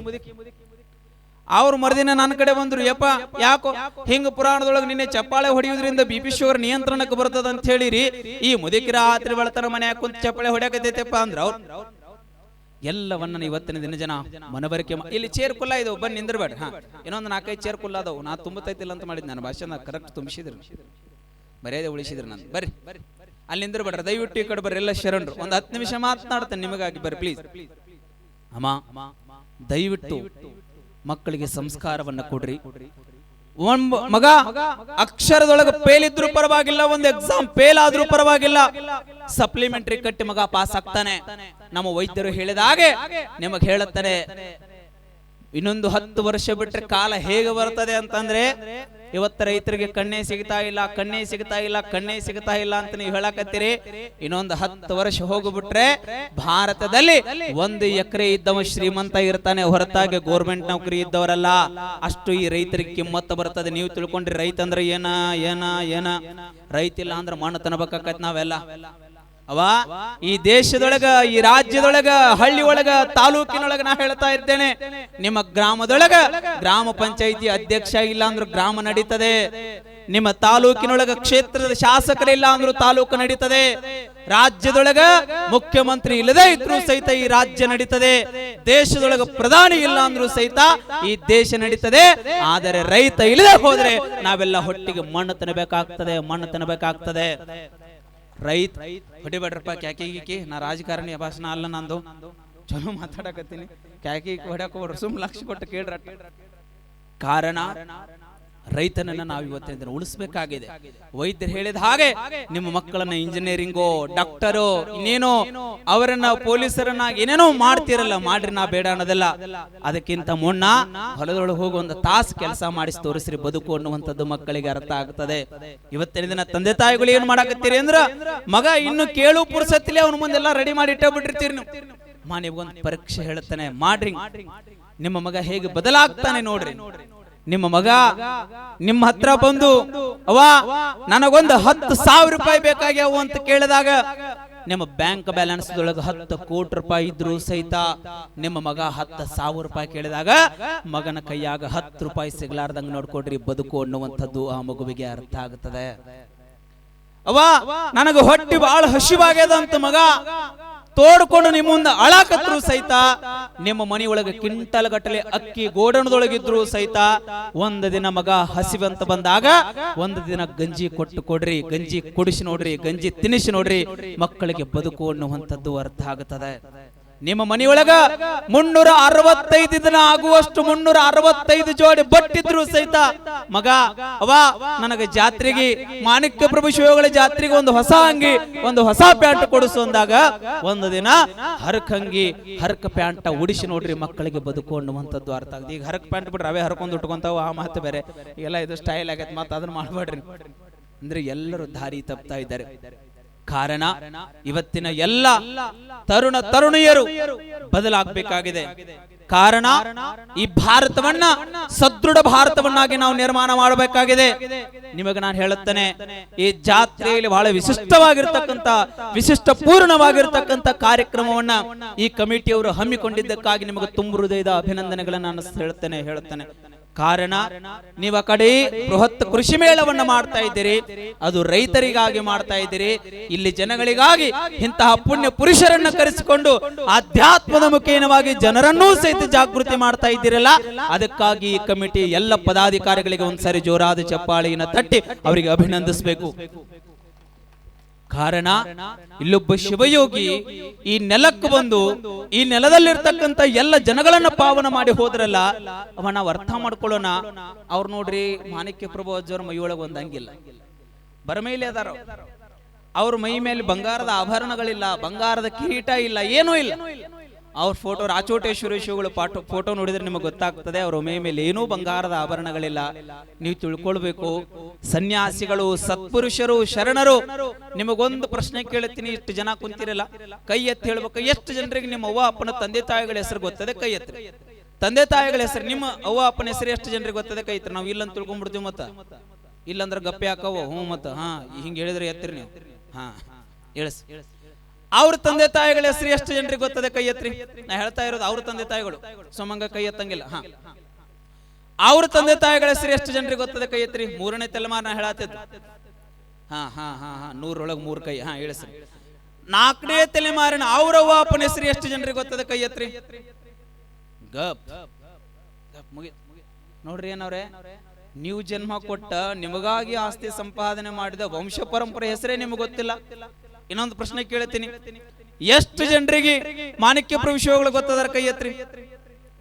ನೋಡ್ರಿ ಅಬ್ಬಾ, ಎಷ್ಟು ಜನರಿಗೆ ಲಿಂಗೈಕ್ಯ ರಾಚೋಟೇಶ್ವರಿ ಶಿವಗಳು ಗೊತ್ತದಾರ? ಕೈ ಎತ್ರಿ. ಎಷ್ಟು ಜನರಿಗೆ ಸ್ವಾಮಿ ವಿವೇಕಾನಂದ ಗೊತ್ತದಾನ? ಕೈ ಎತ್ರಿ. ಎಷ್ಟು ಜನರಿಗೆ ಬಸವಣ್ಣ ಗೊತ್ತದಾನ? ಕೈ ಎತ್ರಿ. ಇವ್ರು ಯಾರು? ನಿಮ್ ಬೀಗುರು ಬಿಜ್ರನ್ ಇವ್ರು? 12ನೇ ಶತಮಾನದ ಬಸವಣ್ಣನ ನೆನಪಿಟ್ಟಿರಿ, ಸ್ವಾಮಿ ವಿವೇಕಾನಂದರನ್ನ ನೆನಪಿಟ್ಟಿರಿ, ಲಿಂಗೈಕ್ಯ ರಾಚೋಟೇಶ್ವರಿ ಶಿವಗಳನ್ನ ನೆನಪಿಟ್ಟಿರಿ, ಮಾಣಿಕ್ಯ ಪ್ರಭು ಶಿವಗಳನ್ನ ನೆನಪಿಟ್ಟಿರಿ. ತಿಳ್ಕೊಳ್ರಿ, ಯಾವ ವ್ಯಕ್ತಿ ತನಗಾಗಿ ತನ್ನ ಮನೆತನಕ್ಕಾಗಿ ದುಡಿತಾನೆ ಆತ ಮಣ್ಣಲ್ಲಿ ಮಣ್ಣಾಗಿ ಹೋಗ್ತಾನೆ. ಯಾವ ವ್ಯಕ್ತಿ ಮನೆಯನ್ನು ತೊರೆದು ಈ ಸಮಾಜವೇ ನನ್ನ ಸರ್ವಸ್ವ ಅಂತ ತಿಳಿದುಕೊಂಡು ಬರ್ತಾನೆ, ಅಂತವರನ್ನ ಈ ಸಮಾಜ ದೇವರು ಅಂತ ಪೂಜೆ ಮಾಡ್ತದೆ ಅನ್ನುವಂತ ಕಾರಣಕ್ಕಾಗಿ ಲಿಂಗೈಕ್ಯ ರಾಚೋಟೇಶ್ವರಿ ಶಿವಗಳು ಇವತ್ತಿನ ದಿನ ನಮಗೆಲ್ಲರಿಗೂ ಆದರ್ಶವಾಗಿ ನಿಲ್ಲುತ್ತಾರೆ. ಇದಕ್ಕಾಗಿ ಜೋರು ಚಪ್ಪಾಳೆ. ಅವರು ಈ ನಾಡಿಗಾಗಿ, ಈ ನುಡಿಗಾಗಿ, ಈ ಜಲಕ್ಕಾಗಿ, ಜನರಿಗಾಗಿ ದುಡಿದು ಹೋದ್ರವ. ಅವರು ದುಡಿದು ಹೋಗಲಾರೆ, ಹಂಗ ಬಿಟ್ಟು ಹೋದ್ರ ಇನ್ನು ಮುಂದೆ ನಡೆಯೋದಿಲ್ಲ ಅಂತ ತಿಳ್ಕೊಂಡು ಆ ಮಠಕ್ಕೊಂದೊಂದು ಸನ್ಯಾಸಿಗಳನ್ನ ಅವರು ಹೋದಂಗ ಕೊಟ್ಟುವಂತ ಬಂದ್ರು. ನಾವೆಲ್ಲ ಆಶ್ಚರ್ಯ ಆಗ್ತೇವೆ. ಲಿಂಗೈಕ್ಯ ರಾಚೋಟೇಶ್ವರಿ ಶಿವಗಳು ಕಮಡೊಳ್ಳಿಯಲ್ಲಿ ಅವರು ಸಹಿತ 103 ವರ್ಷಗಳ ಕಾಲ ಬದುಕ್ತಾರೆ. ಎಷ್ಟು ದೊಡ್ಡ ಅದ್ಭುತ ಕ್ರಾಂತಿ ಮಾಡಿದ್ರು ಅಂತಂದ್ರೆ ಅವರೆಲ್ಲ ಪೂಜ್ಯರನ್ನ ತಾವೆಲ್ಲರೂ ಕಂಡಂತೆ ಕಣ್ಣಾರೆ ಕಂಡಿದ್ದೀರಿ. ಅವ್ರ ಭಾಷಣವನ್ನ ನೇರವಾಗಿ ತಾವೆಲ್ಲರೂ ಕೇಳಿದ್ದೀರಿ. ಅವ್ರು ಮಾತಾಡಕತ್ರ ಯಾವುದೇ ರಾಜಕಾರಣಿಗಳು ವೇದಿಕೆ ಮೇಲೆ ಇರ್ತಿರ್ಲಿಲ್ಲ ಸರ್, ಅಷ್ಟು ಅದ್ಭುತ ಮಾತನಾಡ್ತಾ ಇದ್ರು. ಅವ್ರು ಹೇಳ್ತಾ ಇದ್ರು, ಅಜ್ಜ ಅವರು ಕಮಡೋಳಿ ಒಳಗೆ ನಾನು ಪ್ರವಚನಕ್ಕಿದ್ದಾಗ ಸುಮಾರು 5,000 to 6,000 ಜನ ಸೇರ್ಕೊಂಡು ಪ್ರವಚನ ಕೇಳುತ್ತಿರಬೇಕಾದ್ರೆ ಅಲ್ಲಿರ್ತಕ್ಕಂತಹ ಜನಗಳು ಹೇಳಿದ್ರಂತ ನನಗೆ ಹೇಳಿದ್ರು. ಅಲ್ಲೋ ಮತ್ತೆ ನಾವಂತೂ ಅಜ್ಜವ್ರು ನೋಡಿಲ್ಲ, ಅಜ್ಜವ್ರು ಹೆಂಗಿದ್ರು ಅಂತ ಕೇಳಿದಾಗ ಆ ಊರಾಗ ಒಬ್ಬರು ಹಿರಿಯರು ನನಗೆ ಹೇಳಿದ್ರು, ಮುಖ್ಯಮಂತ್ರಿ ಬಂದಿದ್ರಂತ ಮಠಕ್ಕೆ ಬಂದಾಗ ಅಲ್ಲೆಲ್ಲ ಬಿಸ್ಲೇರಿ ವಾಟರ್ ಇಟ್ಟಿದ್ರಂತ ಸರ್. ಬಿಸ್ಲೇರಿ ಬಾಟಲ್ ಇಟ್ಟಾಗ ಅಜ್ಜವ್ರು ಹೇಳಿದ್ರಂತ ಮೊದಲು ಆ ಬಾಟ್ಲಿ ತೆಗೀರಂದ್ರಂತ. ಅಲ್ಲ ಬುದ್ಧಿ, ಮುಖ್ಯಮಂತ್ರಿಗಳು ಮಠಕ್ಕೆ ಹೊಂಟಾರ, ನೀವು ನೋಡಿದ್ರೆ ನೀರಿನ ಬಾಟ್ಲಿ ತೆಗಿ ಅಂತಿರಲ್ಲ ಯಾಕಂದಾಗ, ಅಲ್ರಿ ಮಕ್ಕಳ್ರಿ ನೀವೆಲ್ಲ ಮುಖ್ಯಮಂತ್ರಿ ಬಂದಾಗ MLA ಬಂದಾಗ ಬಿಸ್ಲೇರಿ ನಿಟ್ರಿ ನಮ್ಮೂರಿ ನೀರು ಕುಡಿದ್ರೆ ಅವ್ರಿಗೆ ಕಷ್ಟ ಹೆಂಗ ಅರ್ಥ ಆಗ, ಬಿಸ್ಲೇರಿ ನೀರು ಕುಡ್ದವ್ ಚಲೋ ಅದಾವಂತ ಹೊಕ್ಕಾರ, ನಮ್ಮೂರಿ ನೀರು ಕುಡಿಸ್ರಿ ಅವ್ರಿಗೆ ಕಷ್ಟ ಅರ್ಥ ಆಕತ್ತೆ ಅಂದ್ರ ದೊಡ್ಡ ನಮ್ಮೂರಿ ನೀರು ಕುಡಿಸ್ರಿ ಅಂದ್ರೆ ಅವ್ರಿಗೆ ಏನೋ ಅಂತದ್ ಅರ್ಥ ಆಗ್ತದೆ. ಬರೀ ಬಿಸ್ಲೇರಿ ನೀರು ಕೊಟ್ರಿ ತಂತಂದ್ ಪ್ರಸಾದ್ ಚಲೋ ಮಾಡಿಟ್ರಿ ಅಂದ್ರೆ ಉಂಡ್ ಹೊಕ್ಕಾರ ಅವ್ರು ಬಾಳ ಚಲೋ ಐತಂತೇಳಿ ತಳಹದಿಯನ್ನ ಅರ್ಥ ಮಾಡಿಸ್ರಿ ಅಂತ ತಿಳ್ಕೊಂಡು ಅಜ್ಜೋರು ಹೇಳ್ತಾ ಇದ್ರಂತೆ. ಕಾರಣ ಅಂತಹ ಪರಮ ಪೂಜ್ಯರ ಸಾಲಿನಲ್ಲಿ ಪೂಜ್ಯ ಅಭಿನವ ರಾಚೋಟೇಶ್ವರ ದೇವರು. ಬಹುಶಃ ಅವ್ರ ಬಗ್ಗೆ ಮೊನ್ನೆ ತಾನೇ ಸಸಾಲಟ್ಟಿ ಒಳಗಡೆ ಪೂಜ್ಯರು ಮತ್ತು ನಾನು ಪ್ರತಿ ವರ್ಷ 3 ವರ್ಷ ಆಯ್ತು ಪೂಜ್ಯರು ಅಲ್ಲಿ ನನ್ನ ಕಡೆಯಿಂದನೇ ಪ್ರತಿ ವರ್ಷ 5 ದಿನ ಪ್ರವಚನವನ್ನು ಮಾಡಿಸ್ತಾರೆ. ನಿಮಗೆ ಗೊತ್ತಿರಲಿ, ನಿಮಗೆಲ್ಲ ಐಗಳಿ ಜನಗಳಿಗೆ ಒಂದು ಮಾತು ಹೇಳ್ತೇನೆ, ಪೂಜ್ಯರು ವಯಸ್ಸಿನಲ್ಲಿ ಮಾತ್ರ ಸಣ್ಣವರೇ ಹೊರತಾಗಿ ನಿಮಗೆ ಸತ್ಯ ಹೇಳ್ತೇನೆ, ಲಿಂಗೈಕ್ಯ ರಾಚೋಟೇಶ್ವರ ಶಿವಯೋಗಳ ಪ್ರತಿ ಅವತಾರವೇ ಅಭಿನವ ರಾಚೋಟೇಶ್ವರ ದೇವರು ಪ್ರಭು. ಸತ್ಯ ಹೇಳುತ್ತಾನೆ, ನಿಮಗೆ ಸುಳ್ಳಲ್ಲ. ತಾಯಿಯವರು ನನಗ ಸುಮಾರು 2022ರಲ್ಲಿ ಈ ಮಾತುಗಳನ್ನ ಕಮಡಳಿ ಒಳಗಡೆ ನಮ್ಮ ತಾಯಿಯವರು ಶರಣಮ್ಮನವರು ಒಂದು ಮಾತು ಹೇಳಿದ್ರು. ಅಜ್ಜೋರೇ ಮತ್ತವ್ವ ನಾ ಬಾಳ ಸಣ್ಣವರು, ನಿಮ್ಮ ಅಜ್ಜವರು ನಾನು ಒಂದ ದಿನಕ್ಕೆ ಶಿವಯೋಗ ಮಂದಿರಕ್ಕೆ ಹೋಗಿ, ನಾ ಒಂದಿನ ಮೊದಲು ಹೋಗಿನಿ, ಆಮೇಲೆ ಒಂದಿನ ಅಜ್ಜವ್ರು ಹಿಂದೆ ಬಂದಾರ. ನಾ ಕೇಳದೆ ಇವರನ್ನ ಯಾಕೆ ನೀವು ಮರಿಬಿಟ್ರಿ ಅಂದಾಗ ಹೇಳಿದ್ರು, ಯಶ್ವಲಿ ಪರಮ ಪೂಜ್ಯರ ತಂದೆಯವರು ಮರಿ ಹಾಕ್ಬೇಕಾಗಿತ್ತು, ಲಿಂಗೈಕ್ಯ ರಾಚೋಟೇಶ್ವರ ಶಿವಗಳೊಂದು ಮಾತು ಹೇಳಿದ್ರಂತೆ, ಇಲ್ಲ ಅವ್ನ್ ಮರಿ ಮಾಡ್ಬೇಡ್ರಿ.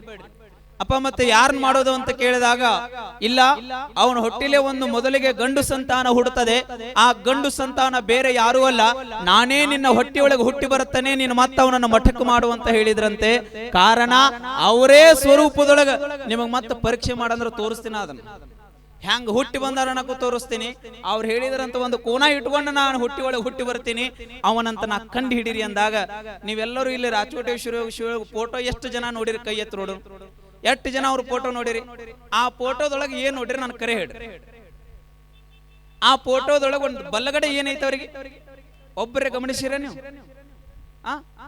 ಲಿಂಗೈಕ್ಯ ರಾಚೋಟೇಶ್ವರ ಶಿವಗಳು ಬಲ್ಲಗಡೆ ಮಚ್ಚೆ ಇದೆ, ನೋಡಿದಿರಿ ಯಾರಾದ್ರೂ? ಫೋಟೋದೊಳಗಡೆ ಕ್ಲಿಯರ್ ಆಗಿ ಕಾಣ್ತಾ ಇದೆಯಲ್ಲ ನನಗೆ ಗೊತ್ತಿಲ್ಲ, ಕಾಣಬಹುದು. ಬಲ್ಲಗಡೆ ಮಚ್ಚೆ ಇದೆ, ಬಹಳ ಜನ ನೋಡಿರ್ಬೋದು. ಇವತ್ತು ಹೋಗಿ ಪರೀಕ್ಷೆ ಮಾಡ್ರಿ ನೀವು. ಹೇಳಿದ್ರಂತ, ನಾ ಯಾವ ಕುಣ ಇಟ್ಕೊಂಡು ಹೊಟ್ಟಿ ಒಳಗೆ ಬರ್ತೀನಿ ಅಂದ್ರ ನನಗೆ ಹೆಂಗ ಇಲ್ಲಿ ಮಚ್ಚ ಐತಲ್ಲ, ನಾ ಹುಟ್ಟುವಂತ ಮರಿಗೂ ಸಹಿತ ಬಲಗಡೆ ಮಚ್ಚಿರ್ತೈತಿ, ನಾನೇ ಹೊಟ್ಟಿ ಒಳಗೆ ಹುಟ್ಟಿ ಬರ್ತೀನಿ ಅಂತ ಹೇಳಿ ಲಿಂಗೈಕ್ಯ ರಾಚೋಟೇಶ್ವರ ಶಿವಗಳವರ ಪ್ರತಿ ಅವತಾರ ಅಭಿನವ ರಾಚೋಟೇಶ್ವರ ದೇವರು ಅಂತ ಯಾಕೆ ನಾನು ಹೇಳಿದೆ ಅಂತಂದ್ರೆ, ನಿಮ್ಮ ಐಗಳಿ ಮಠಕ್ಕೆ ಬಹುಶಃ ಅವ್ರಿಂತ ಸಣ್ಣವರಿದ್ದಾಗ ಸರ್, ಅವ್ರ ಊರು ಬಹಳ ದೊಡ್ಡ ಊರು, ಅಲ್ಲಿ ಅವರ ತೇರನ್ನ ಎಳಿಬೇಕು ಅಂದ್ರೆ ಸುಮಾರು 50,000 to 60,000 ಜನ ಇರ್ತದೆ ಅವ್ರ ಊರಲ್ಲಿ. ಬಹಳ ದೊಡ್ಡ ಮಠ, ಸುತ್ತಮುತ್ತಲಿನ ಲಕ್ಷ ಜನ ಅವರು ಮಠಕ್ಕೆ ಹರ್ಕೊಂಡು ಬರ್ತಾರೆ. ಲಕ್ಷ ಜನವನ್ನ ಒಬ್ಬ ಸನ್ಯಾಸಿ 22 ವರ್ಷದ ತರುಣ ಲಕ್ಷ ಜನರನ್ನ ನಿಭಾಯಿಸ್ತಾನೆ ಅಂದ್ರೆ ಸುಮ್ಮನೆ ಅಲ್ಲ, ಅದ್ರೊಳಗೊಂದು ಆಧ್ಯಾತ್ಮದ ಶಕ್ತಿ ಇದೆ. ಆ ಶಕ್ತಿ ಬೇರಾರು ಅಲ್ಲ, ಲಿಂಗೈಕ್ಯ ರಾಚೋಟೇಶ್ವರ ಶಿವಗಳ ತಪಸ್ಸಿನ ಶಕ್ತಿಯೇ ಅಭಿನವ ರಾಚೋಟೇಶ್ವರ ದೇವರು. ಒಂದ್ಸಾರಿ ಅವ್ರಿಗೆ ಜೋರಾದ ಚಪ್ಪಾಳೆಯನ್ನು ತಟ್ಟಿ ನಾವು ಅಭಿನಂದಿಸಬೇಕು. ಕಾರಣ ಇಂತಹ ಬಹುದೊಡ್ಡ ಮಠದ ಜವಾಬ್ದಾರಿಯನ್ನ ನಿಮ್ಮೆಲ್ಲರನ್ನ ನಿಭಾಯಿಸಿಕೊಂಡು ನಿಮಗ ಈ ಜಾತ್ರೆ ಮುಂದಿನ ವರ್ಷ 50ನೇ ವರ್ಷ ಜಾತ್ರೆ ನಡೀತದೆ. ಈ ಮಾಣಿಕ್ಯ ಪ್ರಭು ಶಿವಯೋಗಿಗಳವರ ವಿರಕ್ತ ಮಠದ ಜಾತ್ರೆ ಶತಮಾನದ ಜಾತ್ರೆ, 100 ವರ್ಷದ ಜಾತ್ರೆ ಆಗ್ಬೇಕಾಗಿತ್ತು ಅಂದ್ರೆ ನಿಮಗೊಂದು ನನ್ನ ವೈಯಕ್ತಿಕದ ಅಭಿಮಾನದ ಮಾತುಗಳನ್ನ ಏನ್ ಹೇಳ್ತೀನಿ ಅಂದ್ರೆ, ನೀವು ಮಾಣಿಕ್ಯ ಪ್ರಭು ಶಿವಗಳು ಗರ್ಭಗುಡಿ ಒಳಗೆ ಹೋಗಬೇಕಾದ್ರೆ 2 ಹೊರಗೆ ಬಿಟ್ಟು ಹೋಗ್ತೀರಿ. ಏನು ಬಿಟ್ಟು ಹೋಗ್ತೀರಿ? ನಿಮ್ ಕಾಲನ್ನು ಬಿಟ್ಟು ಒಳಗೆ ಹೋಗ್ತೀರಿ. ಬಹುಶಃ ನಿಮಗೊಂದು ಮಾತು ಹೇಳುತ್ತಾನೆ, ನನಗ ನೀವು ನಿಮ್ಮ ಹೆಸರು ಗೊತ್ತಿಲ್ಲ, ತಮ್ಮ ಹೆಸರು ಅಪ್ಪ ಸಾಹೇಬನ್ನವರು ಅವ್ರನ್ನ ಅಭಿನಂದಿಸ್ತಾನೆ. ನೀವು ರಾಜಕಾರಣಿ ಏನೋ ನನಗೆ ಗೊತ್ತಿಲ್ಲ, ಆದ್ರೆ ಅವರು ಒಂದು ವೇದಿಕೆ ಮೇಲೆ ಅಭಿಮಾನದ ಮಾತೇನು ಹೇಳಿದ್ರು ಅಂದ್ರೆ, ರಾಜಕಾರಣಿಗಳ ಭಿನ್ನಾಭಿಪ್ರಾಯವನ್ನು ಮಾಡಿ ಕರೆಸಬೇಡ್ರಿ, ಈ ವೇದಿಕೆ ಮೇಲೆ ನಮ್ಮೆಲ್ಲರನ್ನ ಒಂದು ಮಾಡಕ್ ಕರೆಸ್ರಿ ಅಂತಂದ್ರಲ್ಲ, ಅವರಿಗಾಗಿ ಒಂದು ಜೋರಾದ ಚಪ್ಪಾಳೆ ತಟ್ರಿ. ನಿಮಗೆ ಹೇಳುತ್ತೇನೆ, ಕಾರಣ ಯಾವುದೇ ಪಕ್ಷವಾಗಲಿ ಯಾವುದೇ ಜಾತಿ ಆಗಲಿ, ಈ ವಿರಕ್ತ ಮಠದ ಜಾತ್ರೆ 50 ವರ್ಷದಲ್ಲ 500 ವರ್ಷದ ಜಾತ್ರೆಯಾಗಿ ವಿಜೃಂಭಣೆ ಆಗಬೇಕಾಗಿತ್ತು ಅಂದ್ರೆ, ಈ ಜಾತ್ರೆ ಒಳಗೆ 2 ವಸ್ತುಗಳನ್ನು ತರಕ್ ಹೋಗಬೇಡ್ರಿ. ಒಂದು ಜಾತಿ ತರಕ್ ಹೋಗಬೇಡ್ರಿ, ಒಂದು ರಾಜಕಾರಣ ತರಕ್ ಹೋಗಬೇಡ್ರಿ. ಇವೆರಡೂ ಬಿಟ್ಟು ಮಾಣಿಕ್ಯ ಪ್ರಭು ಶ್ರೀಗಳ ಮಠದಾಗ ಬೇಕಾದನ್ನ ಮಾಡ್ರಿ. ಲಿಂಗೈಕ್ಯ ರಾಚೋಟೇಶ್ವರ ಶ್ರೀಗಳು ನಿಮ್ಮ ಮನಿ ಬಾಗಿಲಿಗೆ ಬಂದು ಆಶೀರ್ವಾದ ಮಾಡ್ತಾರೆ, ನಿಮ್ಮ ಮನಿ ಬಾಗಿಲಿಗೆ ಬಂದು ಆಶೀರ್ವಾದ ಮಾಡ್ತಾರೆ. ಆ ಕಾರಣಕ್ಕಾಗಿ ಎಲ್ಲವನ್ನ ಮರಿರಿ, ಸಾಮರಸ್ಯದಿಂದ ಪ್ರೀತಿಯಿಂದ ಎಲ್ಲರನ್ನ ಒಂದು ಹೂಡಿಕೊಂಡು ಹೋಗುವಂತಹ ಪ್ರಯತ್ನವನ್ನ ಈ ವೇದಿಕೆ ಮುಖೇನ ಆಗ್ಲಿ ಅಂತಕ್ಕಂತಹ ಮಾತುಗಳನ್ನ ತಮಗೆಲ್ಲರಿಗೂ ಹೇಳಿ, ಒಟ್ಟಾರೆ ಈ ಮಠ ಇನ್ನು ಬೆಳಕಾಗ್ಲಿ. ನಿಮಗೊಂದು ಮಾತು ಹೇಳುತ್ತೇನೆ, ಈ ಅಪ್ಪನ ಯಾವುದೇ ಕಾರಣಕ್ಕೂ ಬಿಡಾಕ್ ಹೋಗಬೇಡ್ರಿ. ಬಿಟ್ರೆ ಏನೋ ದೊಡ್ಡದ ಕಳ್ಕೊಳ್ತೀರಿ. ಕಾರಣ ಅವ್ರು ಬರ್ಲಿಲ್ಲ ಅಂದ್ರೆ ಅವ್ರನ್ನ ಎಳ್ಕೊಂಬಂತ ಅಂದ್ಕೊಂಡ್ರೆ ನೀವಿಲ್ಲಿ ಬಹಳ ಮಠಗಳದಾವ, ಹೋಗಬೇಕಾಗ್ತದೆ, ಕರೀತಾರೆ. ಆದರೆ ನೀವು ಹೇಳಬೇಕು, ಯಪ್ಪ ನೀ ಕಮಡೊಳ್ಳಿ ಆಗರೇ ಇರು, ಸಸಾಲಟ್ಟೆ ಆಗರೇ ಇರು, ಕಡಪಟ್ಟೆ ಆಗರೇ ಇರು, ಆದ್ರ ತಿಂಗಳಿಗೊಂದ್ ಸರಿ ಆದ್ರೂ ಬಂದು ನಮ್ಮ ಮಠದಾಗ ಕುಂತ ಹೋಗು ಅಂತ ಹೇಳ್ರಿ.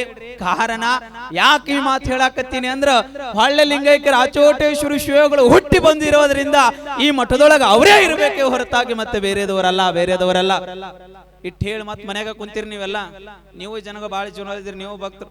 ಇಟ್ಟೆಲ್ಲ ಹೇಳಿದ್ರಿ ಮತ್ತೆ ಮುಂದಿನ ವರ್ಷ ಜಾತ್ರೆಗೆ ಬರ್ತೀರಿ. ನೀವೇನು ದಿನ ಬರೋ ಬಗ್ಗೆ ಅಲ್ಲಿ ಮತ್ತೆ ಮುಂದಿನ ವರ್ಷ ಜಾತ್ರೆಗೆ ಬರ್ತೀರಿ ಇಟ್ಟು ಜನ. ಹಾಗಾಗಿ ನಾನೊಂದು ಮಾತೇನು ಹೇಳುತ್ತೇನೆ ಅಂದ್ರೆ, ಇಂತಹ ಯತಿಗಳು ಇಂತಹ ಪೂಜ್ಯರ ಸಾರಥ್ಯದಲ್ಲಿ ಈ ಮಠವನ್ನ ಪೂಜ್ಯರು ಹೇಗೆ ಕನಸು ಕಂಡಿದ್ದಾರೆ ಅಂದ್ರೆ, ಐಗಳಿ ಮೊದಲು ಪರಿಚಯ ಇತ್ತಿಲ್ಲೋ ನನಗೆ ಗೊತ್ತಿಲ್ಲ. ಕೇವಲ ಇದು ಬೆಳಗಾವಿ ಜಿಲ್ಲೆಯ ಅಥಣಿಯ ತಾಲೂಕಿನಲ್ಲಿ ಇರತಕ್ಕಂತಹ ಒಂದು ಸಣ್ಣ ಹಳ್ಳಿ ಅಂತ ನಾವು ಭಾವಿಸಿಕೊಂಡಿದ್ದೇವೆ.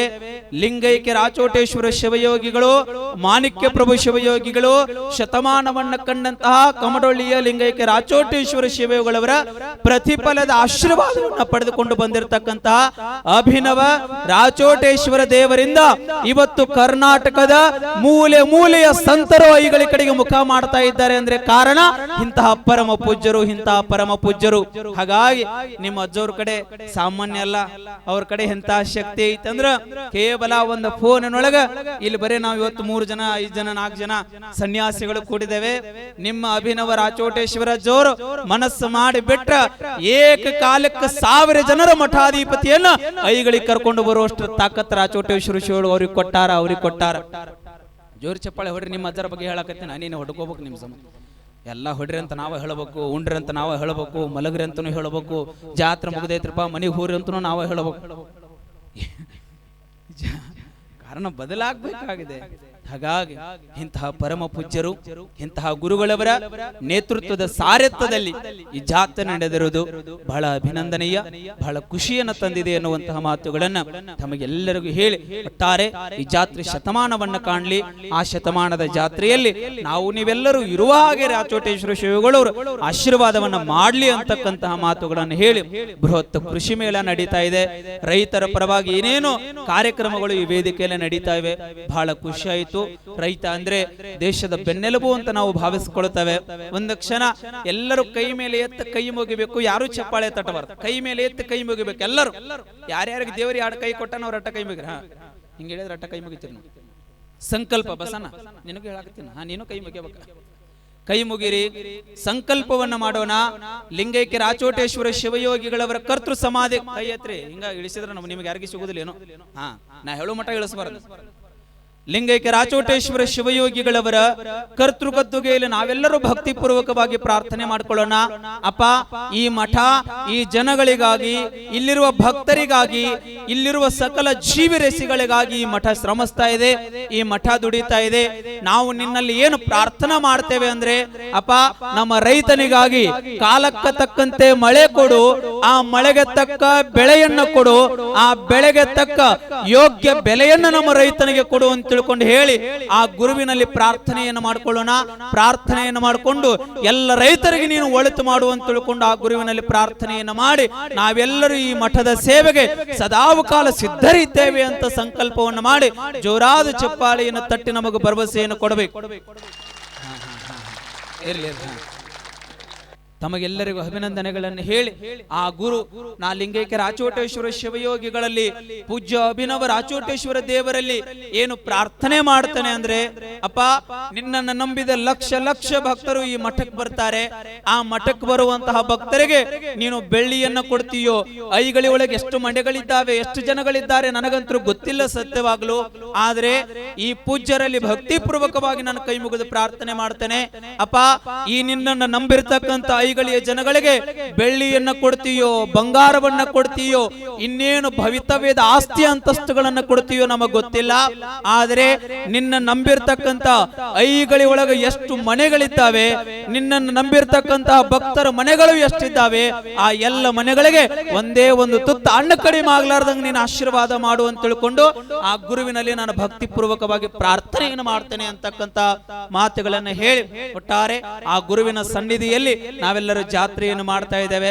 ಆ ಶಿವಯೋಗಿ ಆಶೀರ್ವಾದ ತಮ್ಮೆಲ್ಲರ ಮೇಲೆ ನಿತ್ಯ ಇರ್ಲಿ ಅನ್ನುವಂತಹ ಮಾತುಗಳನ್ನು ಹೇಳಿ ಪೂಜ್ಯರ ಬಗ್ಗೆ ಎಷ್ಟು ಮಾತುಗಳನ್ನು ಆಡಿದ್ರು ಸಹಿತ ಕಡಿಮೆ ಅನ್ನುವಂತಹ ಮಾತುಗಳನ್ನು ಹೇಳಿ ಶಾಂತ ಸ್ವಭಾವದವರಾಗಿ ಏನೇ ಅವರಿಗಂದ್ರು ಸಹಿತ ಏನೇ ಮಾತನಾಡಿದ್ರು ಸಹಿತ ಇವತ್ತಿಗೂ ಸಹಿತ ಪ್ರತಿಕ್ರಿಯವಾಗಿ ಒಂದೇ ಒಂದು ಮಾತುಗಳನ್ನು ಪೂಜ್ಯರು ಆಡೋದಿಲ್ಲ. ಅಷ್ಟು ಶಾಂತರಾಗಿ ಅಷ್ಟೇ ಸಮಭಾವದವರಾಗಿ ಎಲ್ಲರನ್ನ ಪ್ರೀತಿಯಿಂದ ಕಾಣತಕ್ಕಂತಹ ಪೂಜ್ಯರು ಅಂದ್ರೆ ಅದು ನಿಮ್ಮ ಮಠದ ಅಭಿನವ ರಾಚೋಟೇಶ್ವರ ದೇವರು ಅಂತಕ್ಕಂತಹ ಮಾತುಗಳನ್ನ ಈ ವೇದಿಕೆಯ ಮೂಲಕವಾಗಿ ಹೇಳಿ ಅವರಿಂದ ಈ ಜಾತ್ರೆ ಇನ್ನೂ ವೈಭವವನ್ನ ಕಾಣಲಿ. ಈ ಜಾತ್ರೆ ಈ ಮಠದ ಸಂಪೂರ್ಣ ಶಕ್ತಿಯಾಗಿ ಅವರಿಗೆ ಗುರುಲಿಂಗೈಕ್ಯ ರಾಚೋಟೇಶ್ವರ ಶಿವಗಳು ಅವರಿಗೆ ಆಶೀರ್ವಾದ ಮಾಡಲಿ. ಅವರ ಆಶೀರ್ವಾದ ಈ ಮಠವನ್ನು ನಂಬಿರ್ತಕ್ಕಂಥ ಭಕ್ತರ ಮೇಲೆ ಇರಲಿ ಅಂತಕ್ಕಂತಹ ಮಾತುಗಳನ್ನ ಈ ವೇದಿಕೆಯ ಮೂಲಕವಾಗಿ ಹೇಳಿ ಮಾತಾಡ್ಲಿ ಮುಗಿಸ್ಲೆ. ಸಮಯ ಆಗಿದೆ, 8 ಜನ ಬಂದ್ ನಿಂತಿರಿ, ಎಲ್ಲ ಚೇರ್ ಖಾಲಿ ಆಗಿದ್ದು ಬಹಳ ಖುಷಿ ಆಯ್ತು. ಕುತ್ಕೊಳ್ರಿ, ರಾಮ್ ಕೊಂಡ್ರಿ ನೀವೆಲ್ಲ ಬಂದ್. ಇಲ್ಲ, ಸಮಯ ಆಗಿದೆ. ಇನ್ನು ಪೂಜ್ಯರು ಈ ವೇದಿಕೆ ಮೇಲೆ ಮಾತನಾಡೋರು ಇದ್ದಾರೆ, ಮತ್ತೆ ಪುನಃ ಬಂದಾಗ ನಾನು ಮಾತನಾಡ್ತೇನೆ ಅಂತಕ್ಕಂತಹ ಮಾತುಗಳನ್ನು ಹೇಳಿ ಇದು ಗುರುವಿನ ಸನ್ನಿಧಾನ. ಪೂಜ್ಯರಿಗಾದ್ರೂ ನಾನು ಒಂದು ಮಾತುಗಳನ್ನು ಹೇಳುತ್ತೇನೆ, ಇಡೀ ಇಲ್ಲಿ ಬಂದಿರತಕ್ಕಂಥ ದೈವಕ್ಕೊಂದು ಮಾತುಗಳನ್ನು ಹೇಳುತ್ತೇನೆ. ಇದು ಪವಿತ್ರ ಕ್ಷೇತ್ರ, ಜಾಗೃತ ಕ್ಷೇತ್ರ. ಇಲ್ಲಿ ಏನು ಬೇಡಿಕೊಳ್ಳುತ್ತಾರೆ ಅದನ್ನೆಲ್ಲವನ್ನ ವರಸಿದ್ಧಿಯಾಗಿ ಕೊಡುವಂತಹ ಕ್ಷೇತ್ರ ಇದು ಆಗಿದೆ. ಈ ಮಠಕ್ಕೆ, ಈ ಸೇವೆಗೆ ನೀವು ಈ ಸ್ವಾಮಿಯನ್ನ ಕೇವಲ ಕಾರ್ಯಕ್ರಮಕ್ಕಾಗಿ ಮಾತನಾಡುವುದಕ್ಕೆ ಅಷ್ಟೇ ಕರೆಯಲಿಕ್ಕೆ ಹೋಗಬೇಡ್ರಿ. ಈ ಮಠದೊಳಗ ಗುದ್ಲಿ ಸಲಿಕೆ ಹಿಡ್ಕೊಂಡು ಸೇವಾ ಮಾಡಕ್ಕಿದ್ರು ಸಹಿತ ಈ ಯರ್ನಾಳ ಸ್ವಾಮಿಯನ್ನು ಕರೆದ್ರೆ ಈ ಮಠಕ್ಕೆ ಕಸಬರಿಗೆ ತೊಂದು ಸೇವಾ ಮಾಡೋದಕ್ಕೆ ಬರೋದಕ್ಕ ಈ ಸನ್ಯಾಸಿ ನಾನು ಸಿದ್ಧನಿದ್ದೇನೆ ಅಂತಕ್ಕಂತ ಮಾತುಗಳನ್ನ ಈ ವೇದಿಕೆಯ ಮೂಲಕವಾಗಿ ಹೇಳಿ, ಕಾರಣ ಇಲ್ಲೊಂದು ಆಧ್ಯಾತ್ಮದ ಶಕ್ತಿ ಇದೆ, ಇಲ್ಲೊಂದು ಆಧ್ಯಾತ್ಮದ ಜಾಗೃತವಾಗಿರ್ತಕ್ಕಂಥ ಒಬ್ಬ ಯೋಗಿ ಸಿದ್ಧಪುರುಷ ತಪಸ್ಸನ್ನು ಮಾಡಿರ್ತಕ್ಕಂಥ ಕ್ಷೇತ್ರ ಇದು ಆಗಿರೋದ್ರಿಂದ ಮೈಲಾರದ ಬಸವಲಿಂಗ ಶರಣರು ಒಂದು ಕಡೆ ಒಂದು ಮಾತನ್ನ ಹೇಳುತ್ತಾರೆ, ಹಲವು ಮಾತೇನು ನೀನೊಲಿದು ಪಾದವನಿಟ್ಟ ನೆಲವೇ ಸುಕ್ಷೇತ್ರ ಜಲವೇ ಪಾವನ ತೀರ್ಥ ಸುಲಭ ಶ್ರೀ ಗುರುವೇ ಕೃಪೆಯಾಗು ಎನ್ನುವಂತ ಮಾತನ್ನ ಲಿಂಗೈಕ್ಯ ರಾಚೋಟೇಶ್ವರ ಶಿವಗಳು ಇಲ್ಲಿ ಯಾರೂ ಬರದೇ ಇರತಕ್ಕಂತಹ ನೆಲದಲ್ಲಿ ತಪಸ್ಸನ್ನ ಮಾಡಿ ಲಕ್ಷ ಲಕ್ಷ ಜನಗಳಿಗೆ ಈ ನೆಲವನ್ನ, ಈ ಜಲವನ್ನ, ಇಲ್ಲಿರ್ತಕ್ಕಂತಹ ಜನರನ್ನ ನಿಮಗೊಂದು ಮಾತು ಹೇಳುತ್ತಾನೆ, ಆ ಶಿವಯೋಗಿ ಪಾದಸ್ಪರ್ಶವನ್ನ ಮಾಡಿ ಈ ಗುಡ್ಡದೊಳಗಿರ್ತಕ್ಕಂತಹ ಮಣ್ಣು ಕೇವಲ ಮಣ್ಣಲ್ಲ, ಇಲ್ಲಿರ್ತಕ್ಕಂತಹ ಮಣ್ಣಿಗೆ ಹಣೆ ಹಚ್ಚಿ ಇಲ್ಲಿರ್ತಕ್ಕಂತಹ ಮಣ್ಣನ್ನ ನಿಮ್ಮ ಹಣಿಗೆ ಹಚ್ಚಿಕೊಂಡ್ರೆ ಹಣಿ ಬಂಗಾರ ಮಾಡುವಂತ ಶಕ್ತಿಯನ್ನ ಈ ನೆಲದೊಳಗೆ ಗುರುಗಳು ಇಟ್ಟಾರ, ಈ ನೆಲದೊಳಗೆ ಗುರುಗಳು ಇಟ್ಟಾರ. ಹಾಗಾಗಿ ಗುರುಗಳ ಸೇವೆಯನ್ನ ಮಾಡ್ರಿ, ಆ ಗುರುಗಳವರ ಆಶೀರ್ವಾದ ನಿಮ್ಮೆಲ್ಲರ ಮೇಲೆ ನಿತ್ಯ ಇರ್ತದೆ ಅಂತಕ್ಕಂತಹ ಪ್ರಾರ್ಥನೆಯನ್ನು ಮಾಡಿ ನಮ್ಮ ಪರಮ ಪೂಜ್ಯರನ್ನ ರಕ್ಷಿಸ್ರಿ, ಅವರನ್ನ ಪ್ರೀತಿಸ್ರಿ. ಕಾರಣ ಪೂಜ್ಯರು ಇನ್ನೂ ಸಣ್ಣವರಿದ್ದಾರೆ, ಎಲ್ಲ ಮಠಗಳ ಜವಾಬ್ದಾರಿ ಬಹಳಷ್ಟು ಇರೋದ್ರಿಂದ ಒತ್ತಡದಲ್ಲಿ ಪರಮ ಪೂಜ್ಯರು ಅನೇಕ ಕಾರ್ಯಕ್ರಮಗಳು. ಈಗ ನೋಡಿ, ಬಹುಶಃ ನನಗೆ ಸಸಾಲಟ್ಟಿದ ಮುಗಿದ ಮರದಿನ ಈ ಕಡೆ ಬಂದಿರ್ಬೇಕು ಅಜ್ಜವ್ರು. ಬಹುಶಃ ಅಲ್ಲಿ ದಿನ ಎಷ್ಟೊತ್ತಿಗೆ ಸಸಾಲಟ್ಟಿ ಅವರು ಮನಗಿಸ್ತಿದ್ರು ಅಂದ್ರೆ ಯವ್ವ ರಾತ್ರಿ ಆಡಕ್ ಮನಗಿಸ್ತಿದ್ರು, ಮತ್ತೆ ಬೆಳಗ್ಗೆ 6ಕ್ಕೆ ಬಂದು ಕುಂತ ಬಿಡ್ತಿದ್ರು ಎದುರಿಗೆ. ಅಜ್ಜವರು ರಾತ್ರಿ 2ಕ್ಕೆ ಮನಗಿಸಿದ್ರು ಸಹಿತ, 6ಕ್ಕೆ ಬಿಸಿದ್ರು ಸಹಿತ. ಅಜ್ಜವ್ರಿಗೆ ನಾಂತ್ರ ಒಳಗೆ ಹೋಗಿ ಮಕ್ಕೊಂತಿದ್ದು ಬಿಡ್ರಿ, ನಾ ಏನ್ ಯಾರಿಗೆ ಕೇಳ್ತಿರ್ಲಿ. ಅಲ್ರಿ ಇದು ಸ್ವಲ್ಪ ನಿದ್ದೆ ಮಾಡ್ರಿ, ಪ್ರಸಾದ ಮಾಡ್ರಿ ಅಂತಂದ್ರ ಅಜ್ಜೋರು ಬೆಳಗ್ಗೆ ಸ್ವಲ್ಪ ನಾಷ್ಟ ಮಾಡಿ ಹೋದ್ರ ಒಮ್ಮಲಿಗೆ ರಾತ್ರಿ ಪ್ರಸಾದ ಮಾಡೋರು. ಅಲ್ರಿ ಬುದ್ಧಿ ಎಷ್ಟಂತ ಹೊರಕೊಂಡಿರ್ತೀರಿ, ಬರ್ರಿ ಸ್ವಲ್ಪ ಒಳಗೆ ರೆಸ್ಟ್ ಮಾಡ್ರಿ ಅಂದಾಗ ಪೂಜ್ಯ ಅಭಿನವ ರಾಚೋಟೇಶ್ವರ ದೇವರ ಮಾತು ಸತ್ಯ, ಹಾನಗಲ್ ಕುಮಾರ ಶಿವಗಳು ಮಾತು ಸಹಿತ ಈ ವೇದಿಕೆಯಲ್ಲಿ ಪ್ರಸ್ತುತ ಅಂತ ಭಾವಿಸ್ಕೊಳ್ತಾನೆ. ಹಾನಗಲ್ ಕುಮಾರ ಶಿವಗಳು ತಮ್ಮೊಂದು ಮಾತನ್ನ ಬರೀತಾರೆ, ಸ್ವಾಮಿ ಎಂದರೆ ಜಾತಿಗಾಗಿ, ಮಠದ ಒಡೆತನಕ್ಕಾಗಿ, ಆಸ್ತಿಗಾಗಿ ಸೀಮಿತ ಅಲ್ಲ. ಸ್ವಾಮಿ ಎಂದರೆ ಮಠದ ಒಡೆಯನಲ್ಲ, ಸಮಾಜದ ಒಬ್ಬ ನಿಷ್ಠಾವಂತ ಎನ್ನುವ ಸೇವಕ ಎನ್ನುವಂತಹ ಮಾತು ಪೂಜ್ಯ ಅಭಿನವ ರಾಚೋಟೇಶ್ವರ ದೇವರು ಏನು ಹೇಳಿದ್ರು ಅಂದ್ರ, ಬಹುಶಃ ನಾನು ಅವರಿಗಾಗಿ ಬಂದಿದ್ದೇನೆ, ಈ ಜನಗಳಿಗಾಗಿ ಬಂದಿದ್ದೇನೆ. ನನಗೆ ಹಸಿವು ಮುಖ್ಯ ಅಲ್ಲ, ನೀರಡಿಕೆ ಮುಖ್ಯ ಅಲ್ಲ, ನಿದ್ರೆ ಮುಖ್ಯ ಅಲ್ಲ, ನನ್ನನ್ನು ನಂಬಿರ್ತಕ್ಕಂತಹ ಭಕ್ತರೇ ನನಗೆ ಮುಖ್ಯನೇ ಹೊರತಾಗಿ ಮತ್ತೆ ಯಾವುದು ಬೇರೆ ಯಾವುದು ಅಲ್ಲ ಅಂತಕ್ಕಂತಹ ಮಾತುಗಳನ್ನ ಪೂಜ್ಯರು ಹೇಳುತ್ತಾರೆ. ಅಂದ್ರೆ ಅಂತಹ ಪೂಜ್ಯರನ್ನ ಪಡೆದಿರತಕ್ಕಂತಹ ಜನಗಳು ನಾವೆಲ್ಲರೂ ಪುಣ್ಯವಂತರು ಅನ್ನುವಂತಹ ಮಾತುಗಳನ್ನ ಈ ವೇದಿಕೆಯ ಮೂಲಕವಾಗಿ ಪುನಃ ಪುನಃ ಪುನಃ ಮಾತುಗಳನ್ನ ಈ ವೇದಿಕೆಯ ಮೂಲಕವಾಗಿ ನಾನು ಹೇಳಲಿಕ್ಕೆ ಚಾಪಡ್ತೇನೆ. ಅವರ ಆಶೀರ್ವಾದ ಸದಾಕಾಲ ನಿಮ್ಮೆಲ್ಲರನ್ನು ರಕ್ಷಿಸಲಿ ಅನ್ನುವಂತಹ ಮಾತುಗಳನ್ನ ಈ ವೇದಿಕೆಯ ಮೂಲಕವಾಗಿ ಹೇಳಿ ಈ ಶಿವಪ್ರಸಾದನ ಕೊನೆಯ ಸಂದೇಶವಿದು. ಆತ್ಮವೇ ನೀನಾಗು ಡೈಮಂಡ್, ಬಿಕಾಸ್ ಮುಗಿತಾ ಬಂತು ಸೃಷ್ಟಿ ಚಕ್ರ ರೌಂಡ್, ಸದ್ಯದಲ್ಲೇ ಕಾಣಲಿದೆ ಹಳೆಯ ಪ್ರಪಂಚವಿದು, ಶೀಘ್ರದಲ್ಲೇ ತನ್ನ ಎಂಡ್, ಮಾಯೆಯ ಕೈವಶವಾದಡೆ ನೀನಾಗಿ ಬಿಡುವೆ ಬ್ಲ್ಯಾಂಡ್, ಕಳಚಿ ಬಂದು ಬಿಡು ವಿಕ್ರಮಗಳ ಬೌಂಡ್, ಹಿಡಿದುಕೋ ಅಭಿನವ ರಾಚೋಟೇಶ್ವರ ದೇವರ ಹ್ಯಾಂಡ್, ಆಗ ಆಗುವುದು ನಿಮ್ಮೆಲ್ಲರ ಬದುಕಿಶ್ಚಿತ್ ಗ್ರ್ಯಾಂಡ್ ಅನ್ನುವಂತಹ ಮಾತುಗಳನ್ನು ಹೇಳಿ, ನಿಮ್ಮೆಲ್ಲರ ಬದುಕು ಗ್ರ್ಯಾಂಡ್ ಆಗ್ಬೇಕಾಗಿತ್ತು ಅಂದ್ರೆ, ನಿಮ್ಮೆಲ್ಲರ ಬದುಕು ಸಕ್ಸಸ್ಫುಲ್ ಆಗ್ಬೇಕಾಗಿತ್ತು ಅಂದ್ರೆ ಪೂಜ್ಯ ಅಭಿನವ ರಾಚೋಟೇಶ್ವರ ದೇವರ ಪಾದವನ್ನು ಹಿಡಿದಾಗ ನಿಮ್ಮೆಲ್ಲರ ಬದುಕು ಗ್ರ್ಯಾಂಡ್ ಆಗ್ತದೆ ಅನ್ನುವಂತಹ ಮಾತುಗಳನ್ನು ಹೇಳಿ, ಹಿಮಾಲಯದ ಮಹಾತ್ಮರ ಸನ್ನಿಧಿಯಲ್ಲಿ, ಜಮ್ಮು ಕಾಶ್ಮೀರದ ಕಣಿವೆಗಳಲ್ಲಿ, ಬಿಹಾರದ ಬೌದ್ಧ ವಿಹಾರಗಳಲ್ಲಿ, ದಿಲ್ಲಿಯ ಗಲ್ಲಿಗಳಲ್ಲಿ, ಕಾಶಿಯ ಪುಸ್ತಕ ರಾಶಿಗಳಲ್ಲಿ, ಪ್ರಯೋಗಾಲಯದ ತ್ರಿವೇಣಿ ಸಂಗಮಗಳಲ್ಲಿ, ಅಮೃತಸರದ ಸುವರ್ಣ ಮಂದಿರಗಳಲ್ಲಿ, ರಾಜಸ್ಥಾನದ ರಾಜಗೋಪುರಗಳಲ್ಲಿ, ಮಹಾರಾಷ್ಟ್ರದ ಭಗವಾನ್ ಧ್ವಜಗಳಲ್ಲಿ, ಕರ್ನಾಟಕದ ಮಣ್ಣಿನಲ್ಲಿ, ಮನೆಗಳಲ್ಲಿ, ಮನಗಳಲ್ಲಿ ಮಾರ್ಧನಿಸುವ ಶಕ್ತಿ ಹೀಗಾಗ್ಬೇಕಲ್ಲ. ಎಲ್ಲರೂ ಎರಡು ಕೈಗಳನ್ನ ಮೇಲೆತ್ತಬೇಕು. ಮಾಣಿಕ್ಯ ಪ್ರಭು ಶಿವಯೋಗಿ ಮಹಾರಾಜ್ ಕಿ, ರಾಚೋಟೇಶ್ವರ ಶಿವಯೋಗಿ ಮಹಾರಾಜ್ ಕಿ, ಅಭಿನವ ರಾಚೋಟೇಶ್ವರ ದೇವರ ಮಹಾರಾಜ್ ಕಿ, ಸಕಲ ಸಾಧು ಸಂತ ಮಹಾರಾಜ್ ಕಿ. ತಮಗೆಲ್ಲರಿಗೂ ಒಳಿತಾಗಲಿ, ತಮಗೆಲ್ಲರಿಗೂ ಆ ಸದ್ಗುರುವಿನ ಆಶೀರ್ವಾದ ನಿತ್ಯ ಇರಲಿ ಅನ್ನುವಂತಹ ಪ್ರಾರ್ಥನೆಯನ್ನು ಮಾಡಿ ಸಮಯ ಆಗಿದೆ. ಕಾರಣ ನಿಮ್ಮೆಲ್ಲರ ಮುಖ ಹಸಿವಿನ ಕಡೆಗೆ ಮುಖ ಮಾಡ್ತಾ ಇದೆ ಅನ್ನುವಂತಹ ದೃಷ್ಟಿಯನ್ನಿಟ್ಟುಕೊಂಡು ಇನ್ನು ಪೂಜ್ಯಗುರುಗಳು ಮಾತನಾಡ್ತಾರೆ. ಇನ್ನು ನಮ್ಮ ಪರಮ ಪೂಜ್ಯರು ಆಶೀರ್ವಚನವನ್ನು ದಯಪಾಲಿಸ್ತಾರೆ. ಅವರ ಮಾತುಗಳನ್ನು ಸಹಿತ ನಾವು ಆಲಿಸೋಣ. ಕೊನೆಗೆ ಒಮ್ಮೆ ತಮಗೆ ಹೇಳೋದು ಅಂದ್ರೆ ಸದ್ಗುರುವಿನ ಆಶೀರ್ವಾದ ತಮ್ಮೆಲ್ಲರ ಮೇಲೆ ಇರಲಿ ಅಂತಕ್ಕಂಥ ಪ್ರಾರ್ಥನೆಯನ್ನು ಮಾಡಿ, ಕಾಲೇ ವರ್ಷಿತ ಪರಜನ್ಯ ಪೃಥ್ವಿ ಸಸ್ಯಶ್ಯಾಮಲ ದೇಶೋ ಅಯಂ ಕ್ಷೋಭರಹಿತ ಸಜ್ಜನ ಸಂತ ನಿರ್ಭಯ ಅನುಭಾವದೊಂದಿಗೆ ನುಡಿಗಳಿಗೆ ಕೊನೆಯುಸಿರೆಳೆಯುತ್ತೇನೆ. ಸತ್ಯಂ ಶಿವಂ ಸುಂದರಂ.